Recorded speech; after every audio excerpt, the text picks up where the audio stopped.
우리 삶의 분주함을 좀 내려놓고 하나님을 바라보고 성령 우리 가운데 허락하달라는 마음으로 이 시간에 소망하는 마음으로 찬양하겠습니다.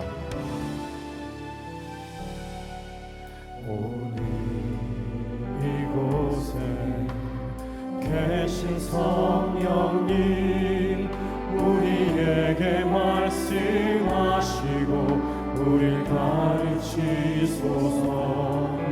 같이 우리와 열어주시고 주의 빛으로 밝혀 우리 인도하소서. 다시 한번 갈망하는 마음으로 찬양합니다. 오늘 이곳에 계신 성령님 우리에게 말씀하시고 우릴 가르치소서.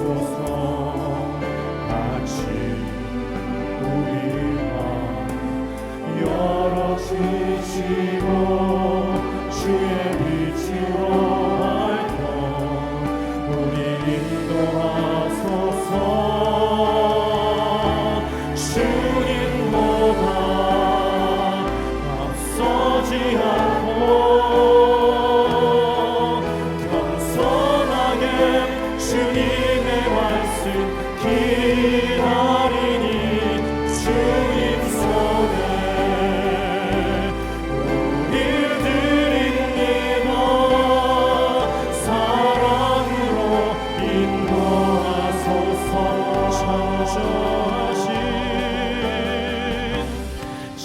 창조하신 모습 변한 우리 예수님답게 비주소서.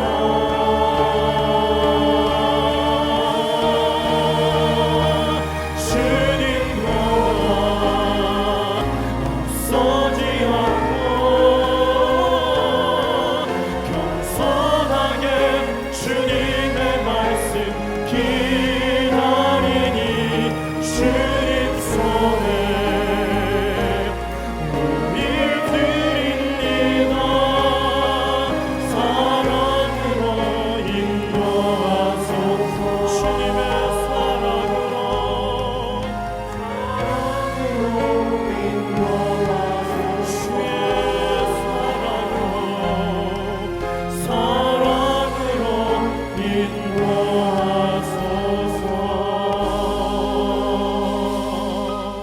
주님의 보호하심이 있는 이런 예배가 되기를 소망을 합니다. 우리 5월달에 찬양을 다시 할 텐데요. 우리 연약함을 통해서 주가 주되심을 나타내실 그 하나님께 우리가 영광과 찬송 올려드렸으면 좋겠습니다. 다시 한번 믿음의 고백을 담아서 찬양하도록 하겠습니다.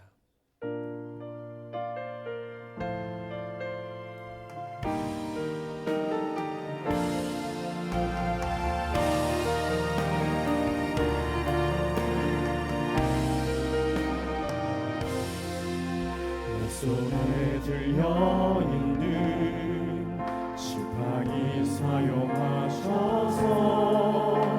주님만이 주 되심을 나타내소서. 맡겨주신 사명을 감당할 힘 주시고 주 이름만 높이게 하소서. 세상에서 믿음을 지키는 자로 선하신 주 의지하여 살게 하소서. 거룩한 백성으로 우리 자녀들이 우리 주님만을 따르는 우리 아비 세대가 되기를 소원합니다.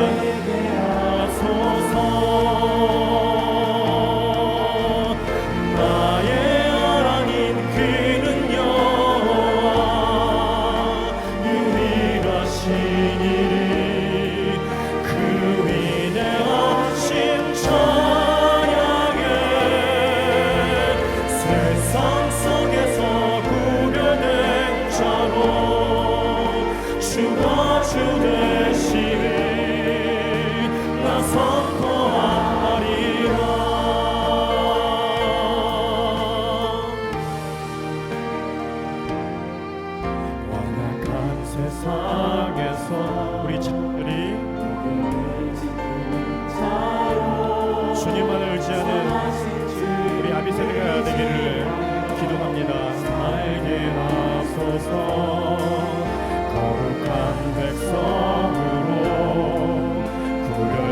주의 자녀로 주 이름만 따르게 하소서.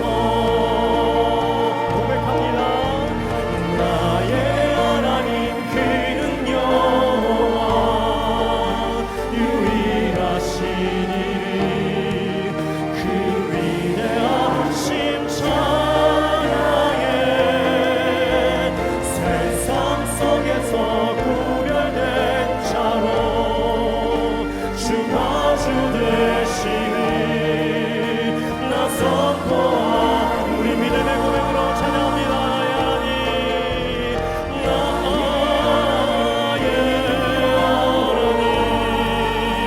유일하시니 그 위대하심 찬양해. 아멘.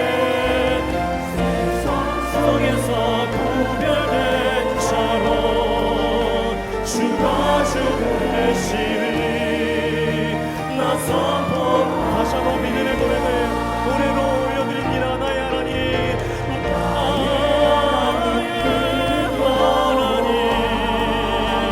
유일하시니 그 위대하신 찬양해. 세상 속에서 구별된 자로 주가 주 되시니 나 선포하리라.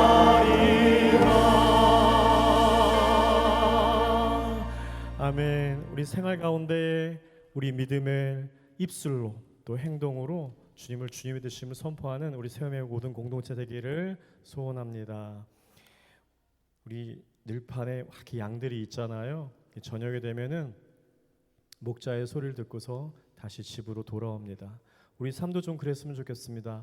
매일매일 우리 분주한 삶 가운데 있을지라도 주의 음성에 귀 기울이고 더 주님 앞에 돌아오는 저희가 됐으면 좋겠습니다.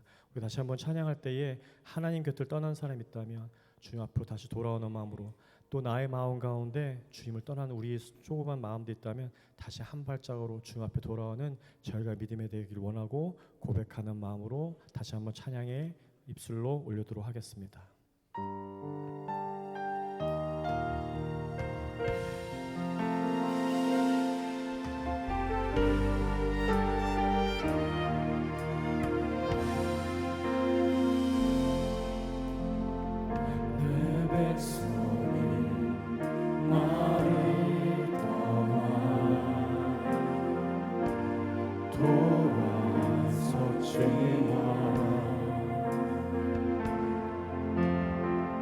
내 사랑이 내 백성을 포기는 이것이 우리를 입니다. 내 모든 것 내어주고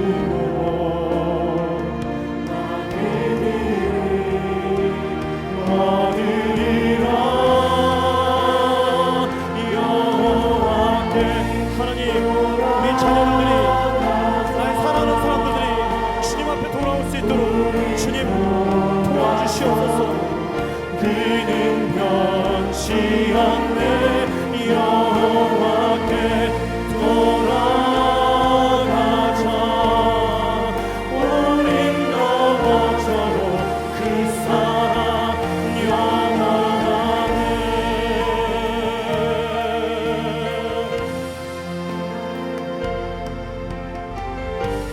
여러분을 사랑하는 사람들의 마음을 품고 이 찬양을 올려드립니다. 내 백성이 나를 하나님을 떠난 자들이 주님 앞에 돌아오길 소원합니다.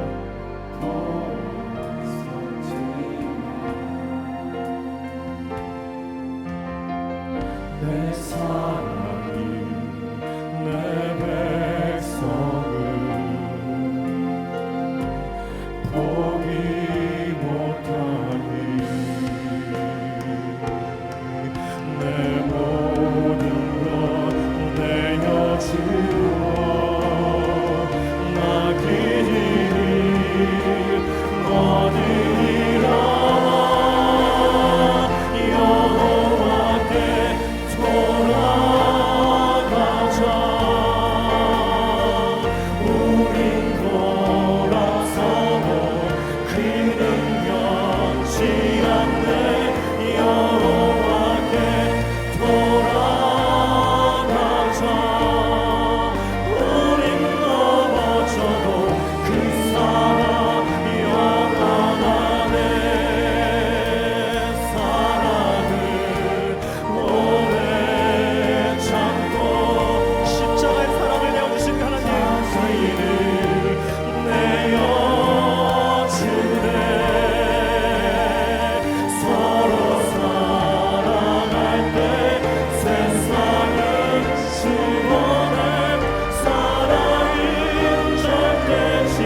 빛을 비춰주시고 너의 작은 신음에도 응답하시니 너는 어느 곳에 있든지 주를 향하고 주만 바라보 우리 가족들을 생각하면서 우리 가족들을 생각하며 찬양합니다. 하나님 사랑해 하나님 우리 가정들을 보살펴 주시옵소서. 나 바라보시고 하나님 우리 가정의 기도 제목들을 들어주시고 우리의 소리를 들어주시옵소서. 나 너에게 기울이시니 어둠에 내 밝은 빛을 비춰주시고 너의 작은 신음에도 응답하시니 너는 어느 곳에 있든지 주를 향하고 주만 바라 우리 교회를 향한 마음으로 다시 한번 찬양 올려드립니다. 하나님 사랑해 하나님 언제나 우리 새롭교회를 바라봐 주시옵소서. 어느 때나 바라보시고 아멘. 하나님 인자 하나님 우리 성도들의 기도 제목들을 들어주시옵소서. 나 너에게 기울이시니 너의 밝은 빛을 비춰주시고 너의 작은 기름에도 응답하시니 너는 어느 곳에 있든지 주를 향하고 주만 바라볼지라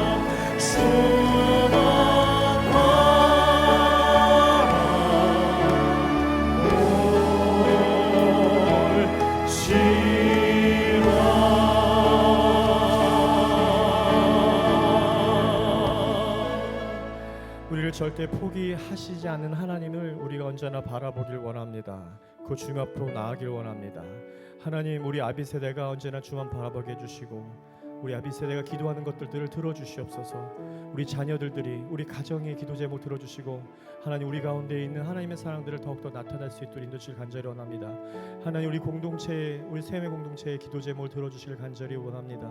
하나님 우리 가운데 또 우리 공동체 가운데 우리 가정 가운데 하나님 어둠의 영이 있다면 주의 빛으로 밝혀주셔서 하나님 빛 대신 주님 앞에 우리가 나갈 수 있는 우리 교회 우리 가정 우리 자녀들 우리 어른 세대가 될 수 있도록 인도해달라고 우리 마음을 합하여 다시 한번 기도하도록 하겠습니다. 함께 기도하겠습니다. 하나님 절대 우리를 포기하지 않아 하나님을 우리가 바라보기 원합니다. 우리를 끝까지 사랑하시고 우리가 비록 돌아섰을지라도 하나님 우리를 끝까지 바라보는 그 이스라엘 하나님 주를 리도 아니하시고 춤은 시아에는 그 여호와의 하나님의 은혜이시 우리 가운데 있기를 소망합니다. 하나님 여호와의 눈이 우리를 언제나 감찰하여 주시길 원합니다. 언제나 우리를 향할 길을 소망합니다. 하나님 우리 자녀들 향하여 주님 아버지를 기도할 때 주님 우리 자녀들에게 여호와의 인자하심과 보호하심이 또 아버지를 비추심이 있는 줄을 하나님 원합니다. 하나님 우리 아비 세대가 아버지 하나님 여호와 앞에 더욱더 충실하게 나가며 헌신의 모습으로 나갈 수 있도록 아버지 되시옵니다. 아버지 하나님 그 하나님을 우리가 이어주시옵소서. 하나님 나의 어두워진 눈을 아버지 하나님 거둬주시고 아버지 나에게 영적인 눈을 허락하주셔서 주님 바라보게 해주시옵소서.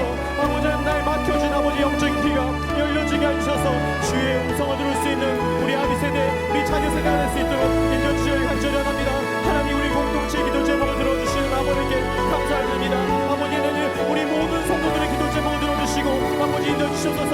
아버지 우리에게 신음소리조차도 한숨 소리조차도 우리 울음소리조차도 아버지 하나님 우리 답답함조차도 다 하시는 주님께서 우리 마음을 모두 헤아리시는 주님께서 아버지 이 시간에 우리 입술을 열어 고백할 때에 하나님의 마음을 아버지 하나님 알아갈 때에 하나님 앞에 우리 마음들이 향할 때에 하나님의 향하여 아버지 우리 눈을 들 때에 하나님을 향하여 우리가 고개가 열어질 때에 하나님 아버지 하나님 그 감찰하신 하나님이 그 아버지 하나님 우리가 하나님의 시선과 동일하게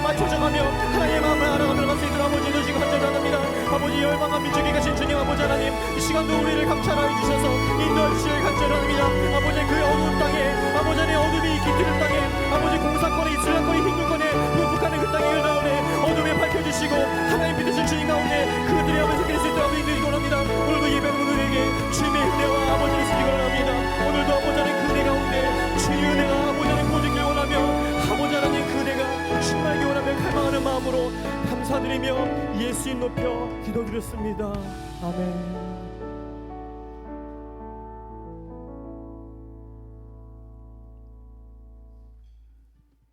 사랑이 많으신 하나님 아버지, 오늘도 저희를 예배의 자리에 불러주시고 함께 모여 주님을 찬양할 수 있도록 인도해 주셔서 감사합니다. 한 주간 저희의 삶을 돌아보며 부족하고 어리석었음을 고백합니다. 그럼에도 불구하고 저희의 부족함을 늘 채워주시고 깨닫게 하심을 감사드립니다. 특별히 오늘 언약식을 드리는 가정과 성도님들을 위해 기도합니다. 하나님의 자녀로서 새롭게 결단하는 시간 되게 하시고 하나님의 약속을 기억하며 믿음의 길을 흔들림 없이 나아가길 원합니다. 준비된 마음으로 하나 되는 세움 공동체 되게 해주세요. 그리고 늘 깨어 기도하며 교회와 성도들, 이웃과 세상을 위해 기도해 주시는 손길들을 위해 기도합니다. 그들의 수고와 눈물을 주님께서 기억하시고 응답해 주시길 바랍니다. 더불어 기도가 끊이지 않는 세움교회 되기를 기도합니다. 오늘 이 예배 가운데 하나님의 임재를 느끼게 해주시고 우리의 마음이 온전히 하나님께 향하길 바랍니다. 말씀을 전하시는 이상배 목사님에게 성령을 능력을 더해주시고 그 말씀을 통해 저희가 힘과 위로를 얻기 소망합니다. 삶의 여러 가지 문제와 어려움 속에서도 하나님의 선하신 뜻을 바라보며 믿음으로 나아가게 해주세요. 세움교회 공동체가 서로 사랑하며 하나님의 뜻을 이루어가는 교회 되길 원합니다. 이 모든 말씀 예수님의 이름으로 기도드립니다. 아멘.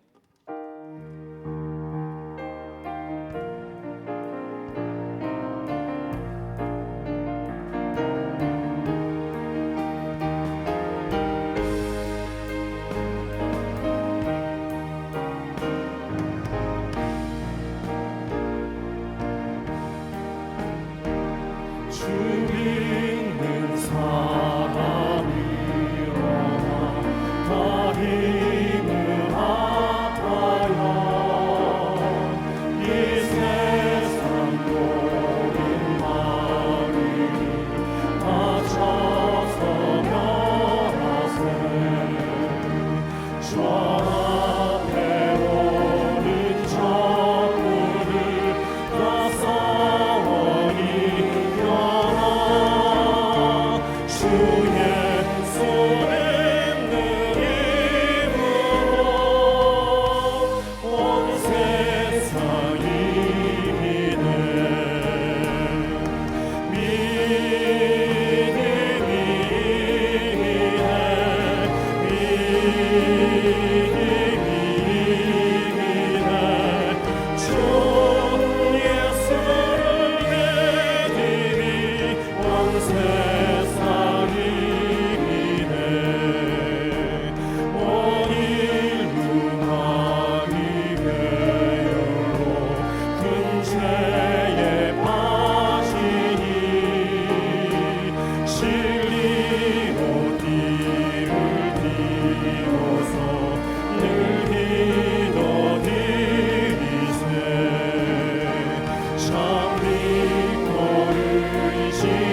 말씀을 같이 나누기 전에 책 한 권을 같이 얘기 나누고자 합니다.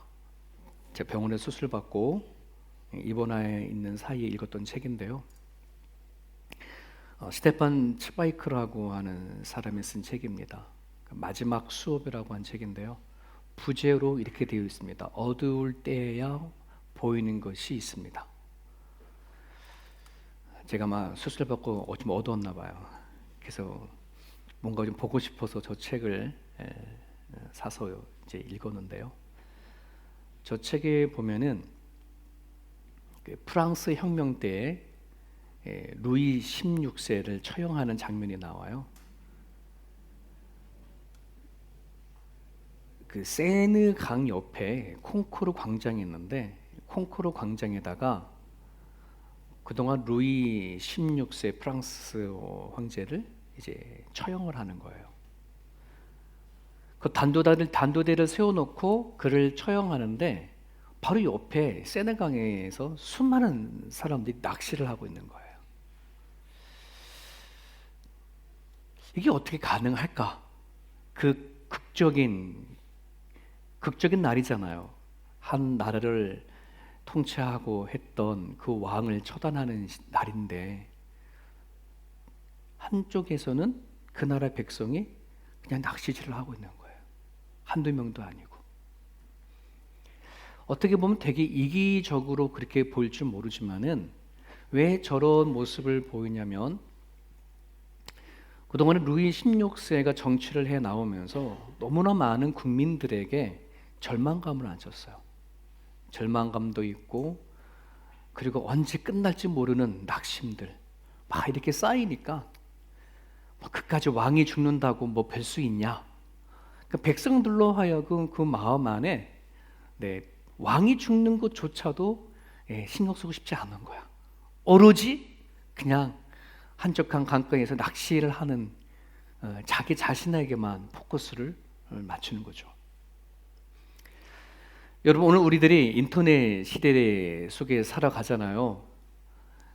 그러다 보니까는 꼭 우리가 듣지 않아도 되는 것을 우리는 듣고 또 보지 말아야 되는 것들도 보는데 이런 것들이 다 나를 이렇게 도움이 되고 힘이 되는 메시지면 얼마나 좋겠습니까마는 실질적으로 그 다가오는 뉴스를 보면은 되게 절망적이잖아요.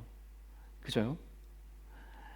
절망적이기도 하고 안 듣고 싶어도 자꾸 들리고 보지 않고 싶어도 자꾸 보여지는 그것들이 자꾸 우리로 하여금 세상이 아니라 내 자신 안으로만 자꾸만 바라보게 하는 그런 역할을 하게 되어져요. 근데 문제는 바깥으로도 절망적이고 소망이 없을 뿐만 아니라 내 안을 보더라도 여전히 소망이 없는 우리들의 자신을 좀 보지 않을까 이런 생각을 좀 해보게 되어져요. 여러분, 예전에 우크라이나 전쟁이 막 발생을 했을 때에 우리가 얘기로만 듣던 한국 전쟁과 같은 전쟁이 일어나는 거잖아요. 실질적으로 사람을 죽이고 포탄을 쏴고 이게 어떤 시뮬레이션이 아니라 실질적으로 전쟁이 일어나는 거잖아요. 젊은 세대들은 한국 전쟁 말로만 들었지 이렇게 싸움이 있었구나 하는 겁니다. 근데 이 우크라이나 전쟁이 너무나 기간이 지나다 보니 우리들의 그 감정이 있나요? 그러려니 하는 거죠. 몇 년에 이 전쟁 꾸준히 하다 보니까 이제 그 마음이 무뎌져 버렸어. 여러분, 유튜브에 보면 올라오는 거 보면은 종종 그 우크라이나의 그 드론이 러시아의 사람들 향해서 포탄을 떨어뜨리는 장면이 그냥 하나도 거르지 않고 그냥 그대로 유튜브에 올라오거든요. 그런데 우리는 그거를 집안에 누워서도 유튜브로 본다는 말이죠. 근데 그 감흥이 우리는 그걸 보면서 놀라거나 슬퍼하거나 통곡하거나 하는 그런 감정이 사라져 버렸어요.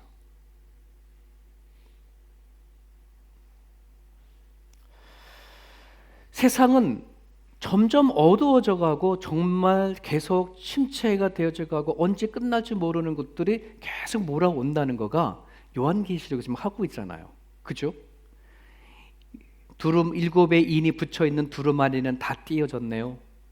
7의 나팔 제형도 마찬가지고 이제 우리 뒤쪽으로 볼 때의 7 대접 이야기도 계속 나올 텐데 우리가 살고 있는 이 세상은 앞으로 바라보면 바라볼수록 희망이 없는 세상으로 가득 차 있어요. 오늘 내 삶을 보더라도 정말 과연 더 나은 삶이 있을까? 나한테 정말 이 세상 살아가는 진짜 소망이 있을까? 할 정도로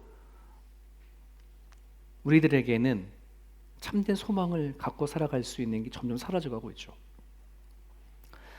전도서를 보면은 솔로몬이 쓴 전도서잖아요. 사람 가운데 모든 걸 다 누려본 사람, 모든 것을 다 가졌고 있었던 사람, 그런 솔로몬도 뭐라고 얘기를 합니까? 헛되고 헛되며 헛되고 헛되니 모든 것이 헛되도다. 해 아래에서 수고하는 모든 수고가 사람에게 무슨 유익이 있냐?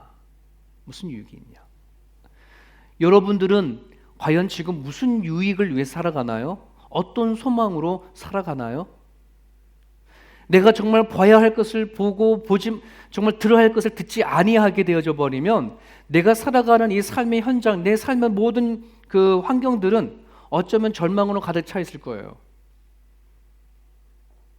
근데 하나님은 요한계시록을 통하여 이 세상은 재앙과 나팔이 부러진 세상이지만 하나님은 거기 안에 하늘을 품고 살아가는 사람들에게 주시고자 하시는 소망이 있음을 계속해서 얘기를 하고 있다는 뜻이에요. 베드로전서 1장 3절과 4절입니다. 같이 읽을까요? 시작. 우리 주 예수 그리스도의 아버지 하나님을 찬송하이로다. 그의 많으신 긍휼대로 예수 그리스도를 죽은 자 가운데서 부활하게 하심으로 말미암아 우리를 거듭나게 하사 산 소망이 있게 하시며 썩지 않고 더럽지 않고 쇠하지 아니하는 유업을 있게 하시나니 곧 너희를 위하여 하늘에 간직하신 것이라. 아멘. 예수 그리스도로 말미암아 우리를 뭐 했대요? 거듭나게 했대요. 다시 태어나게 했대요. 전혀 하나님의 나라를 보지 못하는 눈이 열린 거예요. 죽었던 내 영이 깨어난 거죠. 그래서 내가 예수님을 통해서 하나님을 알고 하나님을 통하여 내가 어떤 존재인지 또 세상이 어떠한 세상인지를 알게 되어졌다고 한다는 것은 그건 내가 거듭난 증거이잖아요. 근데 그런 사람들에게는 뭘 있다고요? 산 소망, 살아있는 소망을 주시겠는데 그 소망은 하늘에서 간직한 거래.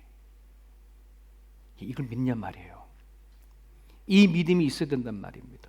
나를 위하여 간직한, 하늘에 간직한 것이 분명히 무엇인지 있는지 알아야 지금 내가 살아가는 이 환경과 이 상황이 어떠한 세상이라 할지라도 비전이 없고 내가 살아가는 삶의 현장 안에서 진짜 세상 땅에 대한 소망이 없다 할지라도 우린 거기에서 다시 일어날 수 있어요.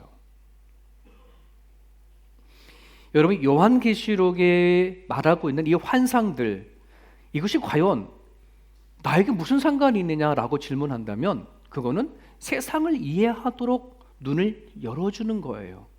우리들의 시각을 열어주는 거예요. 내가 왜 그리스도의 성도로서 참고 인내하고 견디어야 되느냐 하는 것을 알려주는 것이 요한계시록입니다. 지난주에 12장의 끄트머리에서 용이 등장하죠.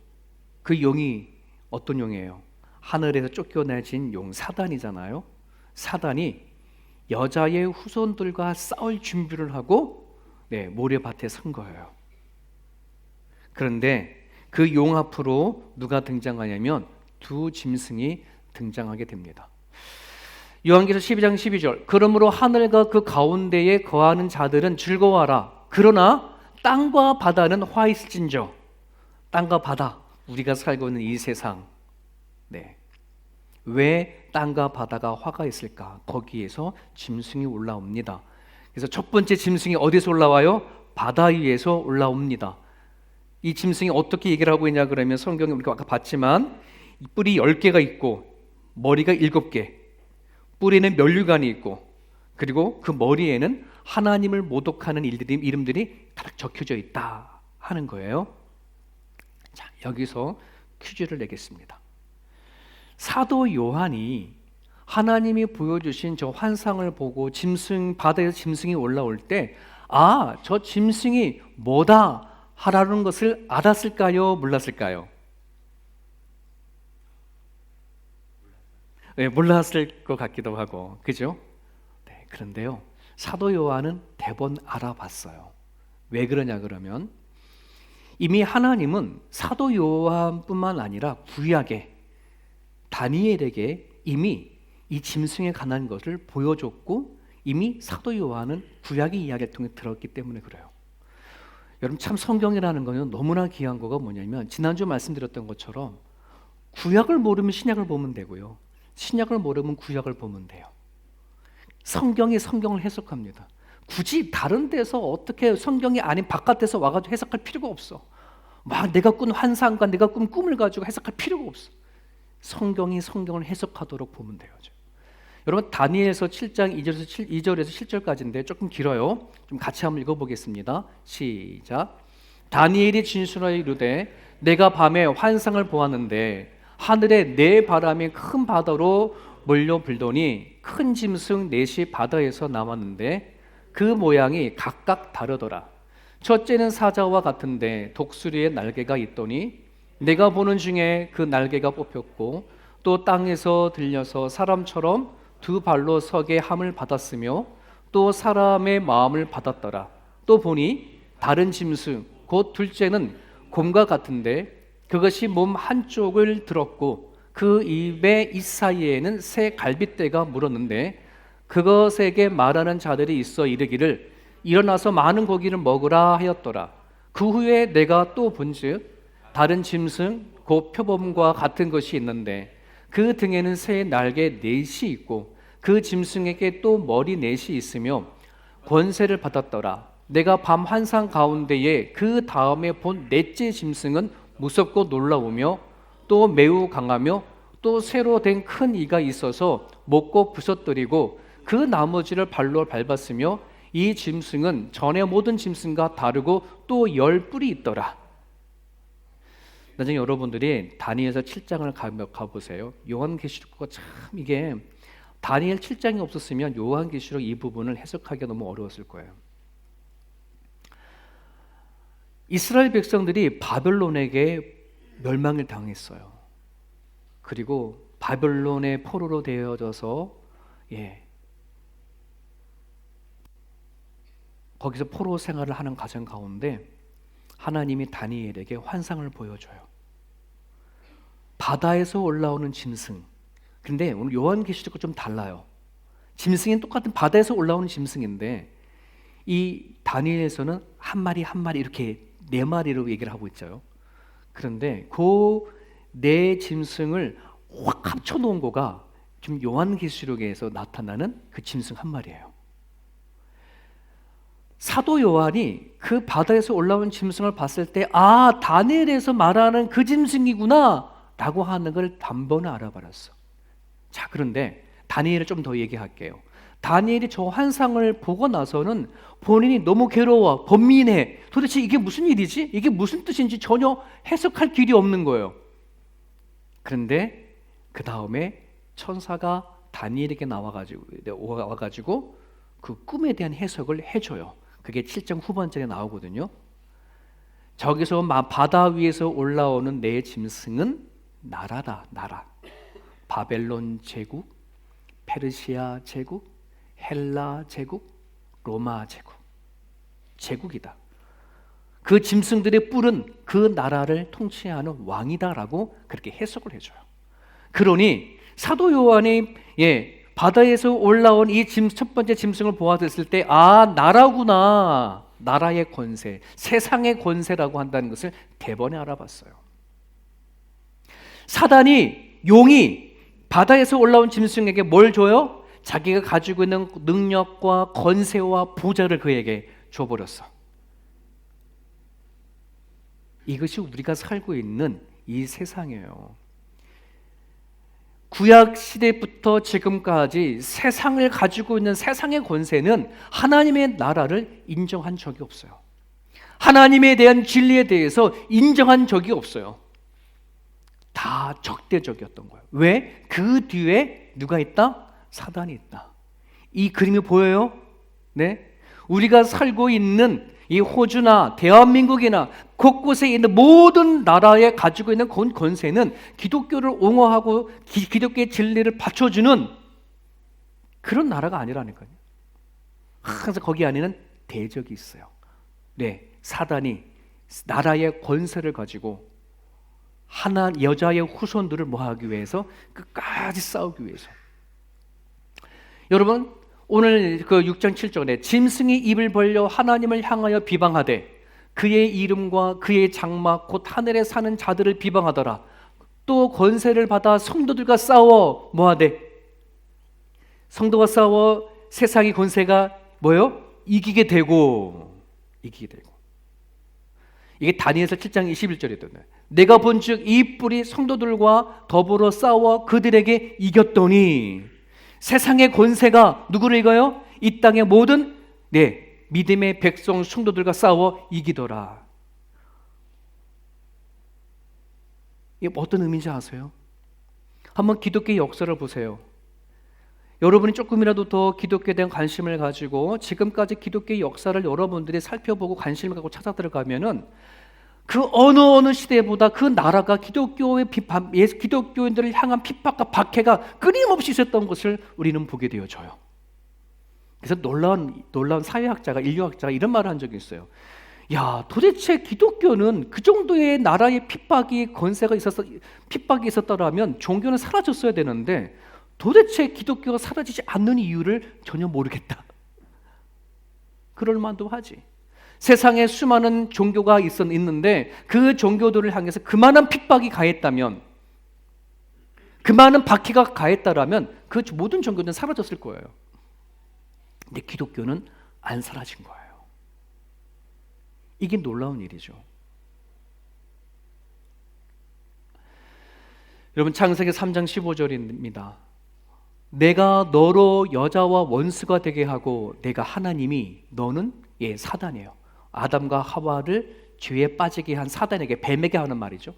내가 너로 여자와 원수가 되게 하고 너 후손도 여자의 후손과 원수가 되게 하리니 여자의 후손은 내 머리를 상하게 할 것이요. 저기 여자 후손이 누굴까요? 예수 그리스도. 예수 그리스도가 너 머리를 상하게 할 것이다. 오늘 본문에 13장에 보게 되어지면 머리가 상해서 죽게 되어진 존재 사단. 하지만 그가 다시 회복이 되어졌어. 예수 그리스도가 이 땅에 오셔서 복음이 들어와 하나님의 나라의 권세가 들어오면서 사단의 머리를 상하게 했어요. 하지만 글로 끝난 게 아니에요. 사단은 다시 일어나 그러면 하나님의 후손들을 괴롭히는 자로 존재하는 거예요. 그러니까 예수님의 이후에 복음의 권세와 복음과 또 사단이 가지고 있는 권세의 이 싸움, 이 두 개가 대치되어지는 세상을 우리가 뭐한다? 살고 있다는 뜻이에요. 이해됐습니까? 여러분 생각해 보세요. 그러니 우리가 이 땅에서 예수님 믿고 살아가는 이 세상이 녹록하겠어요? 아니 쉽겠어요? 어렵죠? 그죠? 네, 어려운 일들이에요. 예수님 믿고 복 받는 거, 이거 제가 봐서는 아니에요. 세상이 가만두지 않아요. 그 복이 정확하게 하늘에 속한 복이 아니라면 이 땅에서 누리는 그 복은 우리 크리스찬들에게는 주어지지 않아요. 아니 어쩌면 사단이 그걸 이용해가지고서는 줄지는 모르겠지만 여러분 정말 내가 예수님 믿고 복 받는다고 했을 때에 그 복은 땅에 속한 것이 아니라 하늘에 속한 복이라는 사실을 기억하셔야 돼요.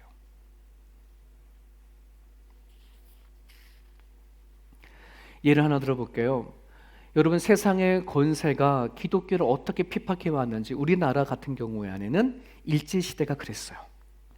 일제제국이라 그러죠. 일본 제국이 한국을 식민지화 시켰을 때에 그 당시에 하나님을 믿는 교회를 다 모여 집어삼키잖아요. 저거는 주보예요. 1945년 광복절이 되기 전에 1943년 4월 11일자의 주보더라고요. 한국에서는 예배를 드릴 때에 그 전에 없었던 거, 즉 일제 식민지 하에서 예배를 드리는데 예배 드리기 전에 두 가지를 먼저 해요. 하나는 뭐냐면 국가 봉창회라고 되어 있어요. 국가 봉창을 기미가요라고 얘기를 합니다. 혹시 들어보셨어요? 어르신들은 기미가요가 뭔지 아실 거예요.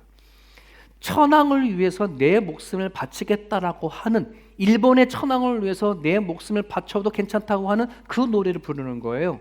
그 노래를 부르고 나면은 궁성요배, 궁성, 천황이 살고 있는 일본의 도쿄에 있는 그 성을 향해서 뭐요? 절을 하고 시작하는 거예요. 이렇게. 네. 예배하는, 지금 오늘 우리가 예배를 드리면 기미가요를 부르고, 그리고 다 같이 일어나셔서 일본 천황이 있는 곳에다 절을 하고, 그리고 찬양하고 기도가 가는 거예요. 저것을 싫어서 어떤 사람들은, 어떤 크리스찬들은 뭐 한 거예요? 죽음을 선택했잖아요. 그렇지만 누구는 죽음이 무서워서 저렇게라도 예배를 하고 근근히 이어왔죠. 예전에 한경주 목사님이 살아계셨을 때에 마음속에 담고 있던 것들을 수많은 광중에 있는 그 집회 때에 고백을 했어요. 내가 영락교회 목사로서 수많은 사람들에게 존경받는 목사지만 저는 절대 존경받을 수가 있는 목사가 아닙니다. 저는 일제시대에 천황에게 신사참배를 했던 자입니다라고 고백하고 눈물 흘리고 회개를 하셨어요. 그 회개가 어디서 나오냐면 이 부분이거든요. 요한계시록에 오늘 우리 읽었던 말씀 안에서는 사로잡힐 자는 사로잡혀갈 것이요 칼에 죽을 자는 마땅히 칼에 죽을 것이니 성도들의 인내와 믿음이 여기 있느니라 라고 말할 때에 한경주 목사님은 그 인내와 그 믿음이 없었던 거죠. 내 목숨이 너무 귀하다 보니 사로잡힐 거에 대해서, 이게 무슨 말이에요? 사로잡아, 나 잡아가라. 나를 죽이려면 죽여라. 난 그렇게 못한다. 세상의 권세 권위에 나는 굽힐 수 없다. 이런 게 인내고 믿음이거든요. 여러분, 우리가 만약에 호주가 공산국가가 되어져서 이 나라가 기독교를 해서 핍박을 가게 올 때 과연 우리들에게는 그거를 반대하고 이길 만한 그 인내와 믿음이 있을까요? 우리는 지금 내가 살아가다가도 정말 도대체 하나님 왜 이러십니까? 내가 하나님 믿는데 나한테 이런 고난을 주셔도 됩니까? 라고 하는 그 작은 고난 안에도 내 믿음을 내려놓으려고 하는 판인데, 목에 칼에 들어오는 그 상황 가운데 내가 그럼에도 불구하고 하나님의 그 말씀을 지키겠다고 하는 그 믿음이 과연 우리들 가운데 존재를 할까요? 여러분, 저 말씀을 보면은요, 우리 이렇게 생각하잖아요. 어떻게 하나님 저런 말씀을 주실 수 있을까?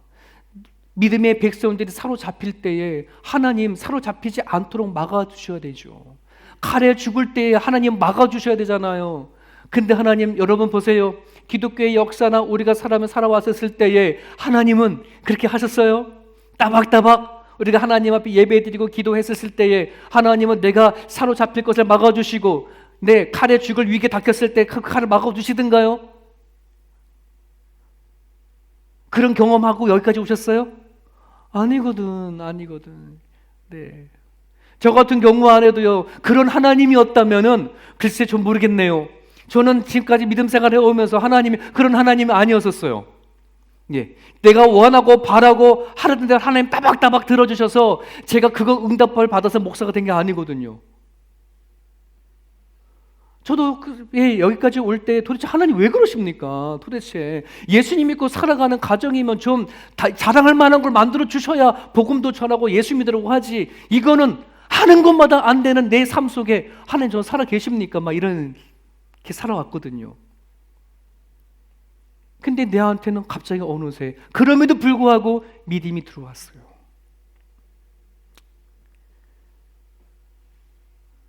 답을 알거든요. 이제는 우린 땅에 속한 사람이 아니라, 땅에 사는 존재가 아니라 하늘에 사는 존재인 것을, 그죠?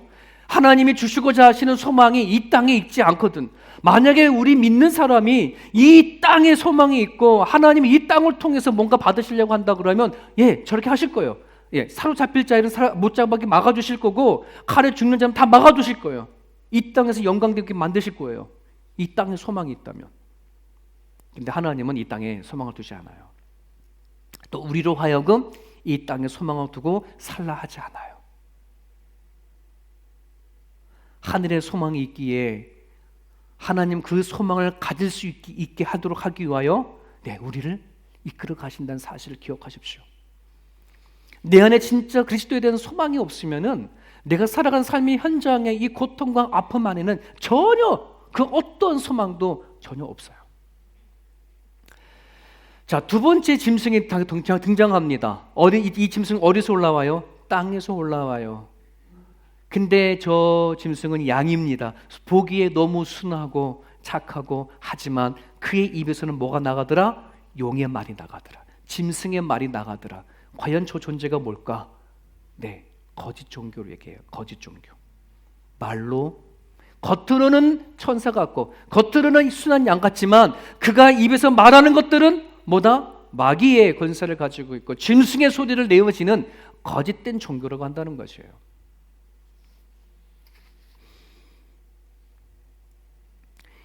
세상의 권세와 손을 잡고 이 땅만 바라보고 살아가는 사람들에게 그 이 땅에서 성공하고 출세하고 하기 위하여 수많은 거짓된 진로로 뭐냐면 접근해 가는 거짓된 종교. 그래서 여러분, 번영신학에, 성공신학에 속으면 안 돼요. 우리 하나님은 성경에 그렇게 말씀하신 적이 없어요. 너가 번영하고 성공하는 것이 하나님이 너에게 주시는 복이다라고 그렇게 말한 적이 없어요. 그러면은 이 거짓된 종교는 땅에 속한 사람들 어떻게 이용하냐 그러면요, 거기에 기적이라고 하는 거 가지고, 이적이라고 표현되어 있잖아요. 하늘에서 불이 내려서 내릴 정도로 하는, 이 얘기는 기적을 사용한다는 거예요. 기적을.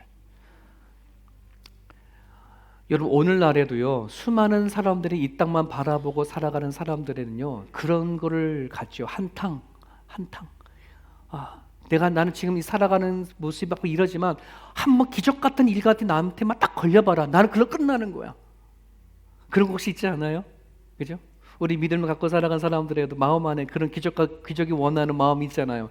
이 병만 나오면, 이 문제만 어떻게 해결이 되어져 버리면, 아니 로또로도 한 병 맞춰지는 그런 기적만 있으면 나는 뭐야, 불행 끝, 행복 시작이 될 것 같은 그런 마음이 우리 가운데 다 깔려 있잖아요. 그죠?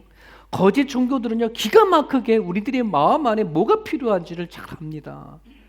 우리를 위협하고 뿔 달린 귀신처럼 다가와서 우리를 두렵게 하는 존재가 아니라 우리에게 가장 달콤한 것들을 내어주면서 하나님과의 단절, 하나님께 떨어지게끔 하는 것이 이 거짓 종교에 가지고 있는 특징 중에 하나입니다. 성도들의 인내와 믿음이 여기 있어야 한다 할 때에 그 여기가 어디입니까? 죽음의 자리입니다. 패배의 자리입니다. 실패의 자리입니다. 하늘에 속한 사람들은요, 내가 살아가고 있는 이 자리가 세상의 사람의 비전에 비해서 아무것도 아닌 자리이다 할지라도 거기에 소망을 둘 줄 아는 사람이에요. 지난번 말씀을 드렸죠. 바울 얘기를 드렸을 거예요. 그가 가지고 있는 질병은 육체의 가시라고 생각했지만 하나님이 답을 들었을 때에는 그건 은혜의 도구였음을 고백했던 것처럼. 왜? 한대된 답을 알았거든. 오늘 내가 뭔가 특별한 기적이 일어나지 않아서, 내가 뭔가 원하는 바가 채 되어지지 않아서 불행한 것이 아니라 하나님이 나한테 주시는 하늘을 향한 소망이 내한테 없기 때문에 어쩜 내가 지금 살아가고 있는 지금의 이 환경과 상황에 못마땅할 거라고 저는 생각이 되죠. 어떻습니까? 지금 살아가는 것에 만족하시나요? 지금 살아가는 것이 기쁘시나요? 행복하시나요? 네. 무엇이 되어지면 행복이 아니에요. 지금이에요. 내 안에 예수가 계신다면, 하나님에 대한 소망이 있더라면 내가 지금 행복해져야 할 이유가 있어요. 내가 지금 감사하고 기뻐해야 할 이유가 예수께 있어요. 환경이 아니에요. 속지 마시라는 뜻이에요. 두 번째, 거짓 종교가 사람들을 유혹하는 데 사용하는 것이 있어요. 또 하나는 뭐라고요? 만몬입니다. 만몬. 히브리어입니다. 즉 그 시대에 이것이 없으면 안 되라고 한 절대적인 것. 그러면 여러분, 이 시대의 만몬이 뭐예요? 돈이 절대적이잖아요. 특히 한국 사람들이 가지고 있는 가장 행복의 가치 순위 1위, 돈. 그게 만몬이에요. 오늘 여기서 사도 요한이 활동하던 시대의 만몬은 누구냐면요, 네로요. 네로. 지금 로마의 제국이 전 세계로 퍼지고 있었을 그때 당시이거든요. 로마 황제 앞에 절하지 아니하거든. 로마 황제의 법 앞에 굴복하지 아니하면 먹고 살 수가 없어요. 여기에서 돈을 보고 상업을 하려고 그러면요, 그 로마 정부에서 준 증표가 가지고 있으셔야 돼. 그게 여기서 말하는 666이라는 건데요. 666, 그거는 짐승의 순이 사람의 수다. 착하지 말아라. 그 사람이 누가? 네로야, 네로. 그 시대의 네로가 절대적인 존재였기 때문에 그래요. 이걸 잘못 해석하니까 바코드가 666이다. 그 바코드 받으면 안 된다. BC 카드가 666이다. 유엔이 연합해서 거기 적글씨가 666이다. 별의별 해석이 다 오는데 아니에요. 그 시대의 절대적인 것. 오늘 우리들이 하나님 말고 내 마음 안에 절대적으로 뭔가 지향하는 것이 있다면 그것이 666이에요. 여러분들은 하나님 내 전부입니까? 우리가 아까 같이 찬양했던 내용 하나하나 보면은 하나님이 나의 전부임을 고백하는 찬양이거든요. 정말 그래요? 네. 우리가 하나님을 내 만몬으로 섬길 수 있을까요? 그것이 되어져야 돼요. 그래야 내가 이 땅에 살아가는 데 있어서 그 수많은 사단에 유혹되지가 않거든요. 여러분, 우리가 믿음이 좋아져야 되고 신앙이 깊어져야 되고 하는 그 이유는, 사단은 이 세상의 권세와 거짓된 종교, 잘못된 진리를 가지고 끊임없이 우리를 대적을 하는데, 이거를 분별하는 것, 알아차려야 된단 말이에요. 알아차려야 된다는 말이에요. 도대체 이 나라의 권세 뒤편에 누가 존재를 하냐? 들려지는 수많은 그 진리라고 하는 소리들 뒤에 과연 무엇이 있느냐? 그걸 분별할 수 있으셔야 된다는 것이.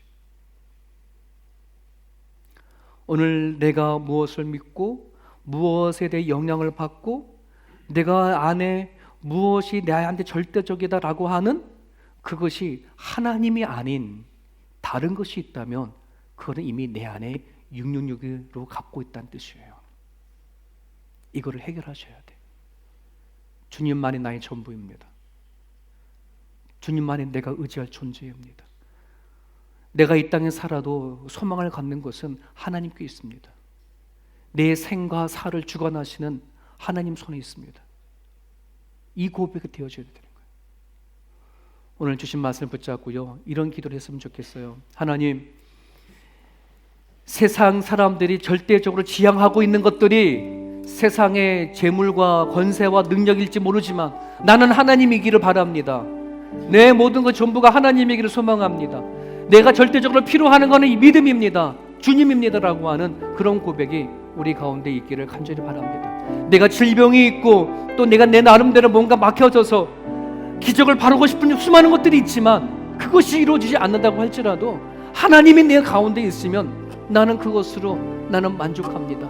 주님만이 나한테 산 소망입니다. 우리 그런 고백으로 이 시간 같이 한번 기도하기 원합니다.